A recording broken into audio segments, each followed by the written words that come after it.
This is from Trenbolone Sandwich. What age do people start PEDs to have the longest, most successful careers possible?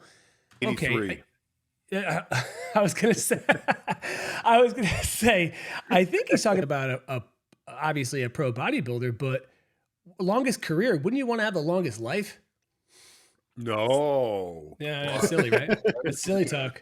Makes sense. Sorry, that's stupid of me. Well, I have an actual scientific answer to that question. yeah, Please.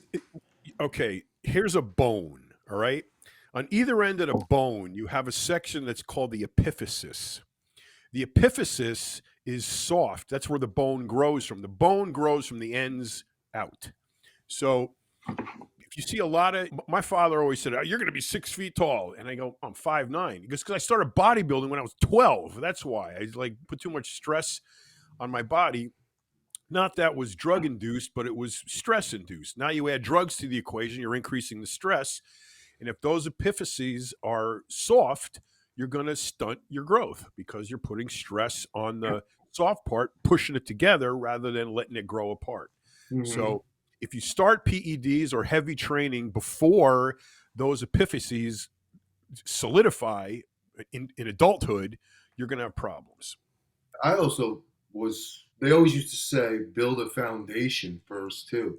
Not that I'm condoning That any, too, yeah. but yeah, if you look at bodybuilders like who are off the stuff now and still have some sort of a physique, you can tell who like really built a foundation before they went the other way. Because there's some bodybuilders or people who are on who just look incredibly like they never stepped into a gym in their life because they were fully dependent on PEDs. And then there's certain people who use it to get that 10% or whatever percentage of better. But then you look at them now and you're like, ooh, man, the people that it just took them as we were talking about this too. Kids, unfortunately, on certain social media things, like they think it goes hand in hand. Take this because now you're going to start training. It doesn't work like that. Like take these because you're going to start training. That's the worst thing you possibly could do. Like I can't train without my creatine, John. I had this kid in Mexico who was just he was probably, when I first met him, maybe 18 or 19. He in his head believes he's Mr. Olympia and he just has to go through the process to get there. But hardcore solidified bodybuilder to the soul. Okay. And he wanted me to help him out and get going. So the first thing, of course, I always ask for blood work. I don't care how old you are.